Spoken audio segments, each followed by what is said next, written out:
വിവാഹം കഴിഞ്ഞ വേഷത്തിലെ ആദ്യ ചിത്രം പുറത്തു വന്നതു മുതൽ ഇന്നുവരെ സമൂഹമാധ്യമങ്ങൾ വിടാതെ പിടികൂടിയ ദമ്പതികളാണ് നടി മഹാലക്ഷ്മി രവീന്ദറും ചലച്ചിത്ര നിർമ്മാതാവായ ഭർത്താവ് രവീന്ദർ ചന്ദ്രശേഖരനും.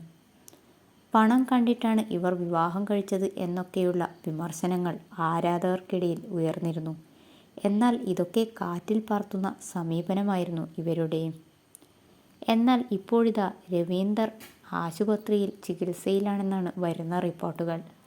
ഇതുമായി ബന്ധപ്പെട്ട ചിത്രങ്ങൾ പുറത്തു വന്നതോടെയാണ് താരത്തിൻ്റെ ആരോഗ്യാവസ്ഥയെക്കുറിച്ചുള്ള ചോദ്യങ്ങൾ ഉയർന്നത്. ഇതോടെയാണ് താൻ ആഴ്ചയോളം ICUവിൽ ആയിരുന്നുവെന്ന് വെളിപ്പെടുത്തിയിരിക്കുകയാണ് രവീന്ദർ. ശ്വാസതടസ്സം മൂലം മൂക്കിൽ ഓക്സിജൻ ട്യൂബ് ഘടിപ്പിച്ചാണ് അദ്ദേഹം സംസാരിച്ചിരുന്നത്.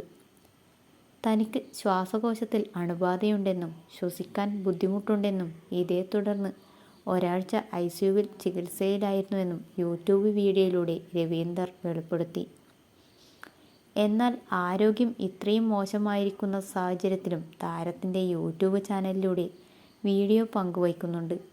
ഇതിനു പിന്നാലെ വിവാഹശേഷം കഷ്ടകാലമെന്നോണമാണ് ആരാധകർ പറയുന്നത്.